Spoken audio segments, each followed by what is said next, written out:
Hey everyone, this is chapter 11 of the Phantom Tollbooth called Dischord and Dynne. One by one, the hours passed, and at exactly 5:22, by Talk's very accurate clock, Milo carefully opened one eye, and in a moment, the other. Everything was still purple, dark blue, and black, yet scarcely a minute remained to the long, quiet night. He stretched lazily, rubbed his eyes, scratched his head, and shivered once as a greeting to the early morning mist. I must wake Chroma for the sunrise, he said softly. Then he suddenly wondered what it would be like to lead the orchestra and to color the whole world himself.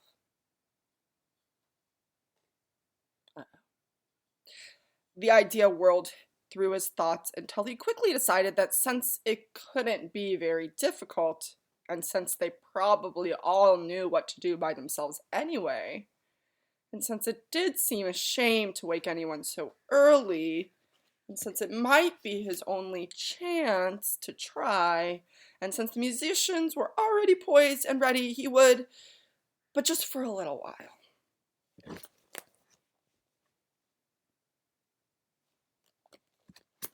And so,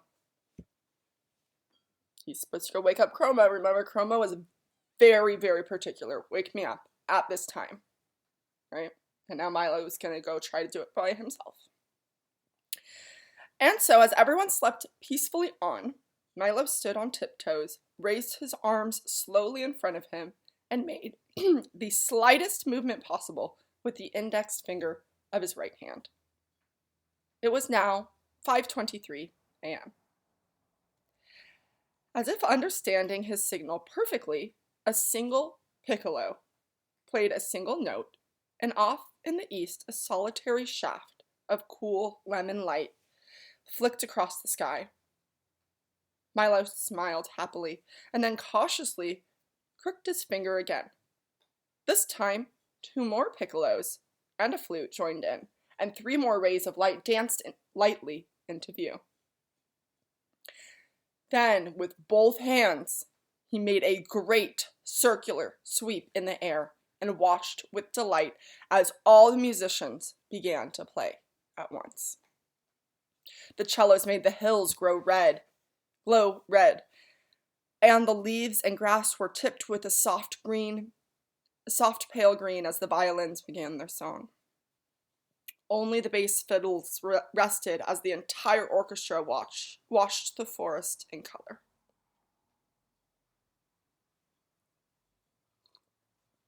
Milo was overjoyed because they were all playing for him, and just the way they should. Won't Chroma be surprised, he thought, signaling the musicians to stop. I'll wake him now. But instead of stopping, they continued to play even louder than before, until each color became more brilliant than he thought possible. Milo shielded his eyes with one hand and waved the other desperately, but the colors continued to grow, brighter and brighter and brighter, until an even more curious thing began to happen.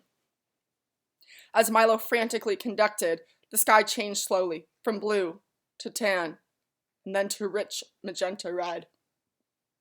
Flurries of light green snow began to fall, and the leaves on the trees and bushes turned a vivid orange. All the flowers suddenly appeared black, and the gray rocks became a lovely soft chartreuse. And even the peacefully sleeping Talk changed from a brown to a magnificent ultramarine. Nothing was the color it should have been, and yet the more he tried to straighten things out, the worse they became. Oh, I wish I hadn't started, he thought, unhappily, as a pale blue blackbird flew by. There doesn't seem to be any way to stop them.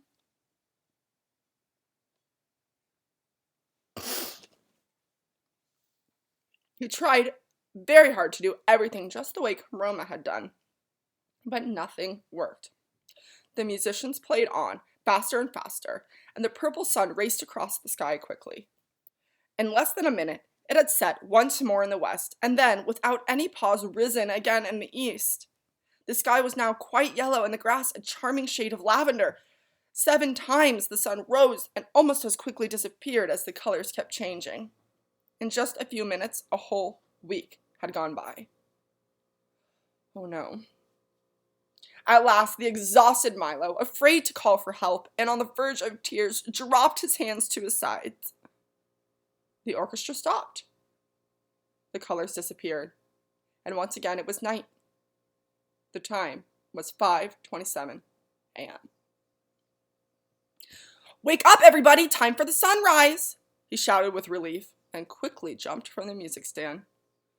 What a marvelous rest," said Chroma, striding to the podium. "I feel as though I'd slept for a week. My. I see we're a little late this morning. I'll have to cut my lunch hour short by 4 minutes." He tapped for attention, and then this time, the dawn proceeded perfectly. "Oh, you did a fine job," he said, patting Milo on the head. "Someday, I'll let you conduct the orchestra yourself." Tock wagged his tail proudly, but Milo didn't say a word. And to this day, no one knows of the lost week but the few people who happened to be awake at 5:23 on that very strange morning. "We'd better be getting along," said Tock, whose alarm had begun to ring, "for there's still a long way to go." Chroma nodded a fond goodbye as they all started back through the forest, and in honor of the visit he made all the wildflowers bloom in a breathtaking display. "I'm sorry you can't stay longer," said Alex sadly. "There's so much more to see in the Forest of Sight. But I suppose there's a lot to see everywhere, if only you keep your eyes open." It's one of my favorite lines. Again, I'll talk to you about it. So Alex said, "I'm sorry you can't stay longer. There's so much more to see in the Forest of Sight. But I suppose there's a lot to see everywhere, if only you keep your eyes open." They walked for a while, all silent in their thoughts, until they reached the car and Alec drew a fine telescope from his shirt and handed it to Milo. "Carry this with you on your journey," he said softly, "for there is much worth noting that often escapes the eye. I'm going to reread that line. For there is much worth noticing that often escapes the eye." So this goes back to his idea before of there's a lot to see everywhere if you keep your eyes open. So sometimes I feel this way when I walk through my neighborhood or I do the same hikes that I do every single week. And there's new things that I noticed every time because I realize that I'm looking at the world or I'm opening my eyes in a new way. And I think that's what Alex is getting at here, is that if you allow yourself to see more, you will see more. "Carry this with you on your journey," he said softly, "for there is much worth noticing that often escapes the eye. Through it you can see everything from the tender moss in a sidewalk crack to the glow of the furthest star. And most important of all, you can see things as they really are, not just as they seem to be. It's my gift to you." So I'm going to pause here for a second. I don't know if you've noticed, but in your books, you probably, maybe, I don't know, whatever. Characters get gifts or presents or get given significant items, often in fantasy, at some point in the story. And usually those items that they are given are going to be very important somewhere along their journey. So I think about the fact that in the beginning of this, Milo was given a map, and he has referred to that map in that rule book several times. And I like to think about in a lot of other stories that you're reading, so probably in Harry Potter, I don't know how far you're along, so I don't want to ruin anything, but he's given several significant items across the course of the entire 7 books that are really significant items. So what you're going to notice is that in fantasy, there's often very, very important items that are given to your main character. During those moments, you need to pay attention. You need to ask, why is this going to be important to Milo later in the book? And why is this important to me as a reader, reading alongside and adventuring with Milo? So Alex says that with this telescope you can see things as they really are, not just as they seem to be. Milo placed the telescope carefully in the glove compartment and reached up to shake Alec by the hand. Then he stepped on the starter and, with his head full of strange new thoughts, drove out the far end of the forest.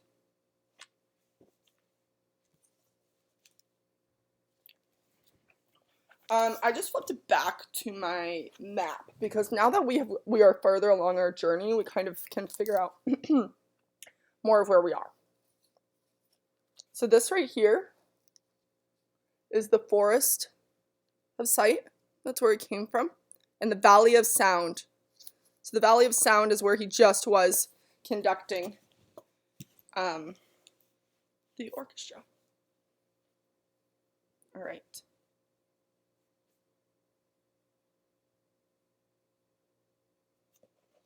Wait a minute. Was he in the Valley of Sound? Now I have to go back and check. He was in point of view. And then he was in illusions, reality, and the forest of sight. And he seems to be approaching the Valley of Sound and the Sound Keeper's Fortress, which all seems to be on the way to other places. Let's see.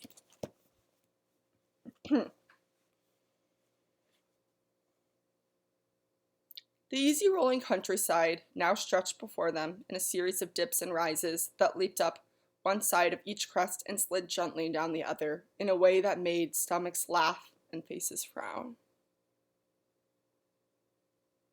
Wow. Have you guys ever been...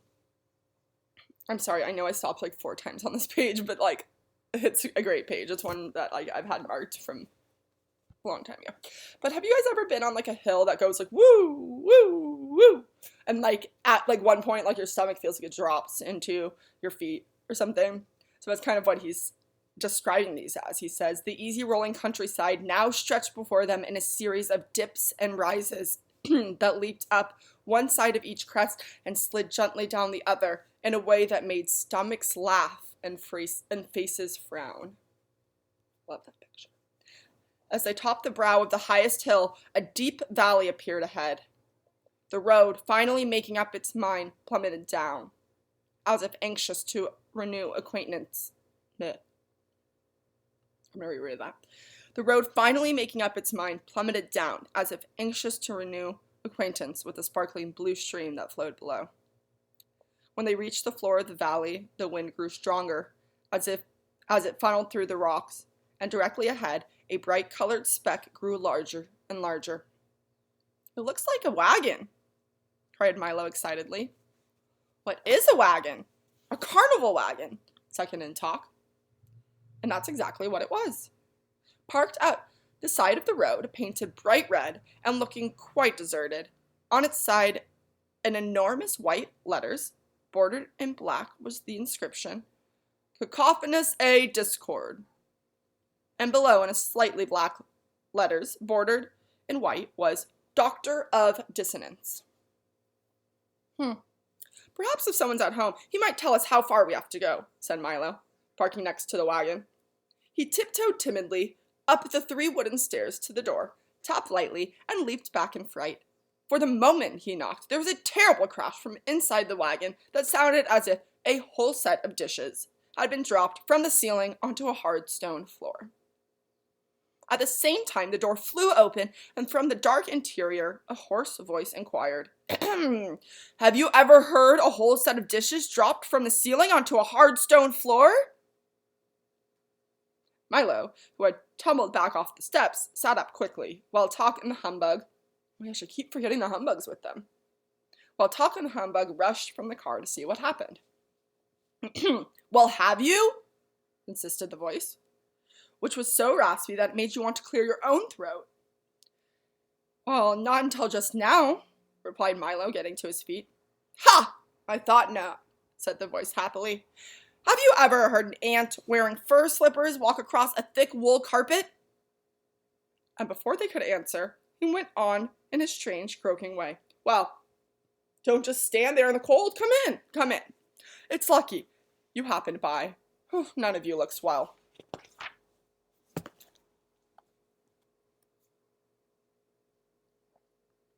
What part of his body is really big, do you notice? He's got really big ears. The faint glow of the ceiling lamp dimly illuminated the wagon as they cautiously stepped inside.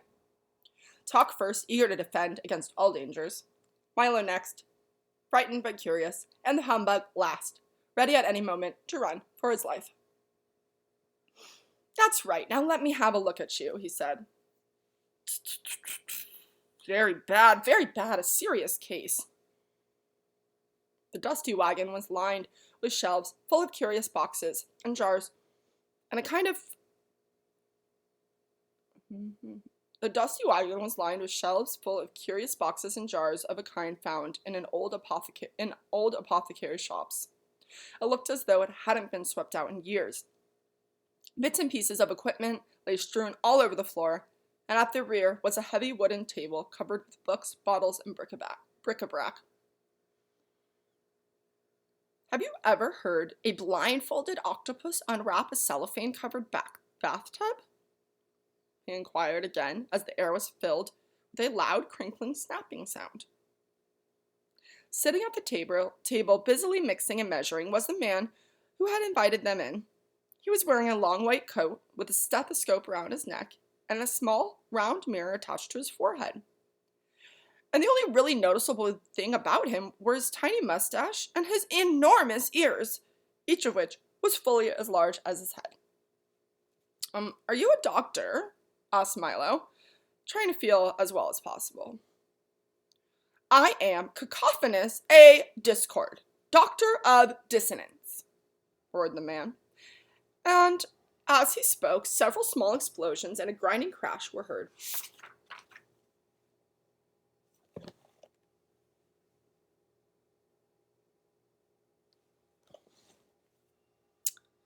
What does the A stand for?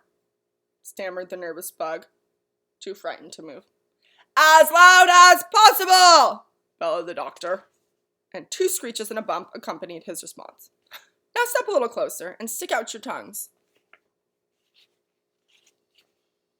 Just as I suspected, he continued, opening a large dusty book and thumbing through the pages. You're suffering from a severe lack of noise.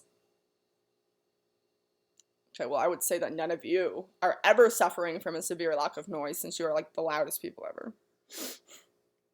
He began to jump around the wagon, snatching bottles from the shelves until he had a large assortment in various colors and sizes collected at one end of the table. All were neatly labeled. Loud cries, soft cries, bangs, bongs, smashes, crashes, swishes, swooshes, snaps and crackles, whistles and gongs, squeaks and squawks, and miscellaneous uproar. After pouring a little of each into a large glass beaker, he stirred the mixture thoroughly and, with a wooden spoon, watched intently as it smoked and steamed and boiled and bubbled. Be ready in just a moment, he explained, rubbing his hands. Milo had never seen such an unpleasant-looking medicine and wasn't at all anxious to try it. Just what kind of doctor are you? He asked suspiciously. Well, you might say I'm a specialist, said the doctor. I specialize in noise. All kinds, from the loudest to the softest, and from the slightly annoying to the terribly unpleasant. For instance, have you ever heard a square-wheeled steamroller ride over a street full of hard-boiled eggs? He asked, and as he did, all that could be heard were loud, crunching sounds. But who would want to hear all those terrible noises? Asked Milo, holding his ears. Well, everybody does, said the surprised doctor. They're very popular today. Why, I'm kept so busy I can hardly fill the orders for noise pills, racket lotion, clamor salve, and hubbub tonic. That's all people seem to want these days. He stirred the beaker of liquid a few more times and then, as the steam cleared, continued. Business wasn't always so good. Years ago, everyone wanted pleasant sounds, and, except for a few orders during wars and earthquakes, things were very bad. But Then the big cities were built, and there was a great need for honking horns. Screeching trains, clanging bells, deafening shouts, piercing shrieks, gurgling drains, and all the rest of those wonderfully unpleasant sounds we use so much of today. Without them, people would be very unhappy, so I make sure that they get as much as they want. Why, if you take a little of my medicine every day, you'll never have to hear a beautiful sound again. Here, try some.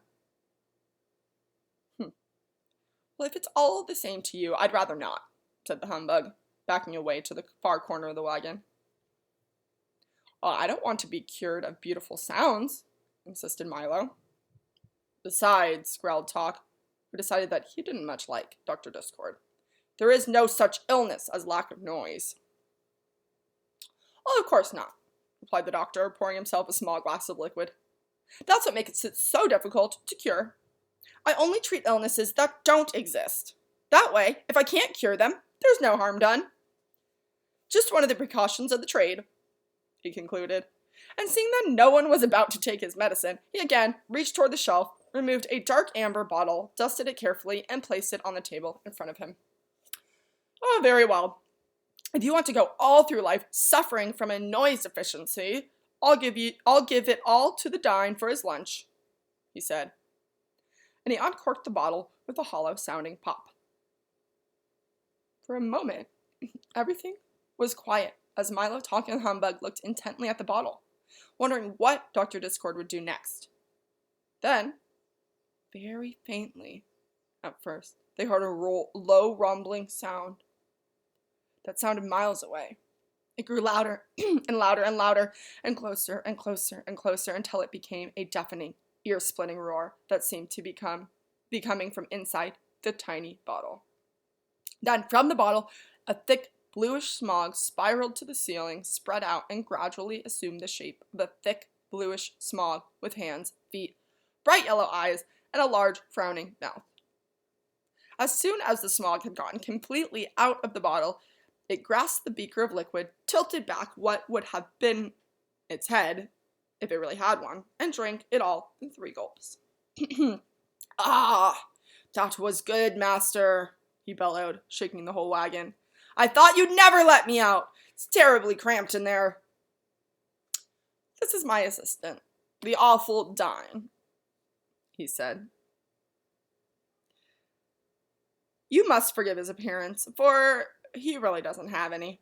You see, he is an orphan whom I raised myself, without benefit of governess or any assistance for...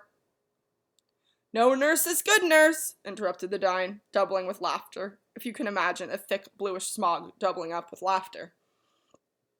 For I found him, continued the doctor, ignoring this outburst, living alone and unwanted in an abandoned soda bottle, without family or relatives.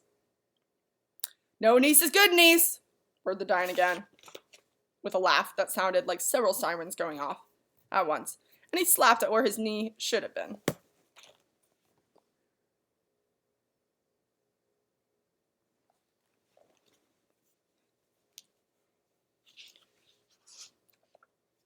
And brought him here, continued the exasperated Dischord, where, despite his lack of shape or features, I trained...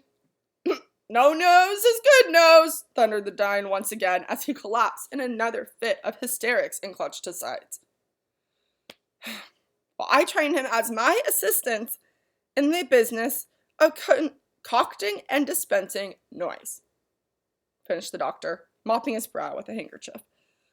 No noise is good noise, exclaimed the humbug happily, trying to catch the spirit of things. That's not funny at all, sobbed the Dynne, who went to a corner and sulked. What is a Dynne? Asked Milo when he recovered from the shock of seeing him appear. You mean you've never met the awful Dynne before? He said. Dr. Dischord in surprised tone. Why, I thought everyone had. When you're playing in your room and making a great amount of noise, what do they tell you to stop? That awful din, admitted Milo. When the neighbors are playing with their radio too loud, late at night, what do you wish they'd turn down? Well, the awful din. answered Toff. When the street on your block is being repaired and the pneumatic drills are working all day, what does everyone complain of? Oh, the dreadful row, volunteered the humbug brightly. The dreadful row, cried the anguished Dynne. It was probably Dynne this entire time, and I said Dynne this entire time. I'm not going to record the whole chapter, so you'll deal with it. Oh, he perished in the great silence epidemic of 1712. Milo felt so sorry for the unhappy Dynne that he gave him a handkerchief, which was immediately covered in bluish smoggy tears. Oh, thank you, groaned the Dynne. That's very kind. But I can't understand why you don't like noise, he said. Why, I heard an explosion last week that was so lovely I cried for 2 days. The very thought of it upset him so much that he began to sob all over again in a way that sounded almost exactly like a handful of fingernails being scratched across a mile-long blackboard. He buried his head in the doctor's lap. Oh, he's very sensitive, isn't he? Asked Milo, trying to comfort the emotional Dynne. It's true, agreed Dr. Dischord. But he's right, you know, for noise is the most valuable thing in the world. King Azaz says words are, said Milo. Nonsense, roared the doctor.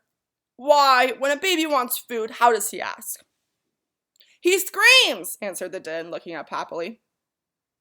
When an automobile wants gas, it chokes, he said again, jumping for joy. When a river wants water, what does it do? It creaks, bellowed the Dynne as he collapsed into a fit of uncontrolled laughter. And what happens when a new day begins? It breaks, he gasped joyfully from the floor, a look of utter bliss covering his face. You see how simple it is, the doctor said to Milo, who didn't see at all. And then, turning to a tear-stained, smiling Dynne, he remarked, Isn't it time for you to go? Where to? Asked Milo. Perhaps we're going the same way. I think not, the Dynne replied, picking up an armful of empty sacks from the table. I'm going on my noise collection rounds.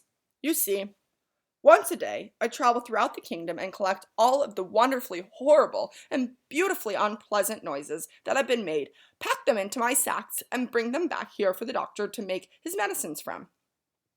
And a good job he does, said Dr. Dischord, pounding his fist on the table. So wherever the noise is, that's where you'll find me, said the Dynne, with an appreciative smile. And I must hurry along, for I understand that today there's to be a screech, several loud crashes, and a bit of pandemonium. And in which direction are you going? Asked the doctor, mixing another brew. To Digitopolis, replied Milo. How unfortunate, he said, as the Dynne shuffled toward the door. How very unfortunate, for then you must pass through the Valley of Sounds. Why, is that bad? Asked the perpetually worried humbug. The Dynne paused in the doorway with a look of extreme horror on his almost featureless face, and the doctor shuddered in a way that sounded very much like a fast-moving freight train being derailed into a mountain of custard. Well, you might ask, for you will find out soon enough, was all he would say as he sadly bade them farewell, and the Dynne galloped off onto his rounds. That leads us to chapter 12, which is called The Silent Valley.